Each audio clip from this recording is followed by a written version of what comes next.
WWE has really dropped the ball here with Iyo Sky and Asuka for WrestleMania. There is still room for one match, and yet they're making a conscious choice to leave them off the card. What's up everybody and welcome to Hot Takes, a weekly show where I share my top 3 hot takes for the week in the world of professional wrestling. If you're new here, my name is Daniel. On this channel, you'll find daily wrestling content from hot takes, reviews, reactions, everything under the sun covering professional wrestling. Today is also going to be another focused hot take. Instead of 3, I'm going to be sharing one that I feel pretty strong about. My shirt is a big hint on what I'm going to be talking about today, and that is WWE dropping the ball with Iyo Sky for this WrestleMania, bro. Where do I begin? Iyo Sky walked into last year's WrestleMania as the world champion and walked out of WrestleMania as world champion. She has been one of the best superstars on WWE's roster, in ring. If you don't believe me, go watch some tape on some of her best matches. She has put in the work. She shows up every single week. I'm recording this on the 14th, on Tuesday. We were 5 days away from night 2, which only has 6 matches, and there was heavily reported that it was going to be 7 matches on each night.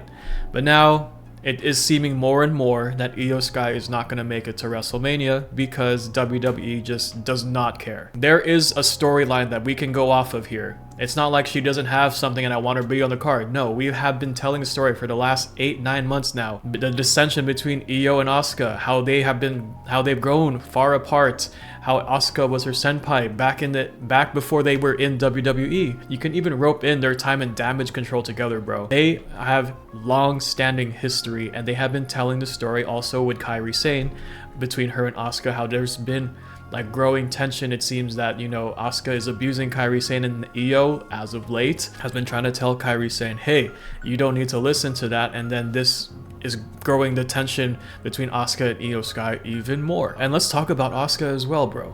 She is a legend in the professional wrestling business, not just in WWE, you name it. Anywhere she goes, it is gold. And then there's the whole topic about celebrities making it, right? You're gonna have Pat McAfee in the main event of night 1, most likely Jelly Roll as well, Isho Speed, Lil Yachty. A lot of people are complaining about celebrities. Does it irk me that, you know, Isho Speed, Jelly Roll, Pat McAfee are gonna make the show, and Iyo Sky, one of their best talent, isn't? Bro, like, come on, man. And they can totally put them on the card too. It's not like they can't. It can run 7 matches on each night, but their WWE is choosing not to. Asuka versus Iyo Sky, out of all the matches that are being left out on the card, is the only one that has long-standing history. You have 2 legends in the business, and they're not on the card. Their feud is a WrestleMania-worthy feud, in my opinion.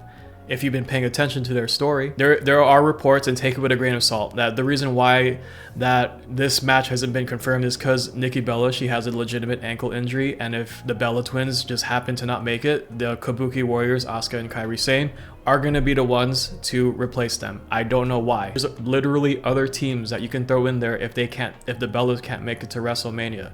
You can even run it as a triple threat. I don't see why they can just do that when you have all these big names already involved. There's literally so many different ways to resolve that issue should Nikki Bella not be able to make it, bro. It's seeming more and more that they're going to push this rivalry onto Backlash. I am still happy that we're even getting this rivalry in the first place. It deserves a spot on a WrestleMania card, the grandest stage of them all in this entire company. I'm curious to see what night 2 is going to be structured like, because it's most likely going to be a bunch of ads, a bunch of promos, probably recaps of night 1, and maybe a Danhausen segment, even though I love Danhausen. With it being heavily reported that there's supposed to be 7 matches that night, and you literally have these 2 healthy. They're not injured too, that's a big thing. They're literally making that conscious choice that they're gonna leave these 2 legends off the card. That's my hot take at this. WWE dropped the ball with Iyo Sky and Asuka. Anyway, enough ranting. You already know my answer to this, but in the comment section below, I want to hear your thoughts. Who do you think got snubbed off this WrestleMania card?